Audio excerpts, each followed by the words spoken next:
கர்த்தருடைய பரிசுத்த நாம மகிமைப்படுவதாக. இந்த நாளிலும் ஆண்டவர் நம்ம கொடுக்கிறதான வார்த்தை சங்கீதம் 71:20 அநேக இக்கட்டுகளையும் ஆபத்துக்களையும் காணும்படி செய்த என்னை நீ திரும்பவும் உயிர்ப்பித்து திரும்பவும் என்னை பூமியின் பாதாளங்களிலிருந்து ஏற பண்ணுவே. ஹல்லேலூயா. தாவீது ராஜா ஒரு விண்ணப்பத்தை ஆண்டவரிடத்துல வைக்கிறாரு.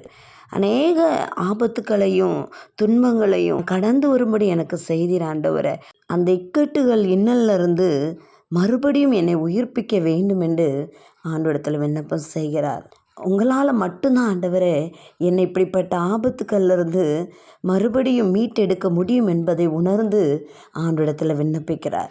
இந்த வார்த்தையை கேட்குற உங்கள் வாழ்க்கையில் நீங்கள் கடந்து வர பாதை கடுமையானதாக இருக்கிறதா? ஆண்டவரால் மட்டும்தான் நம்ம அந்த துன்பங்கள்ல இருந்து மீட்டெடுக்க முடியும். நிச்சயமாய் நீங்கள் போய்கொண்டிருக்கிற கடுமையான சூழ்நிலையிலிருந்து கர்த்தர் உங்களை மீண்டும் எழும்பி வர செய்வார். இந்த வார்த்தையின்படி கர்த்தர் உங்களை ஆசீர்வதிப்பார். God bless you.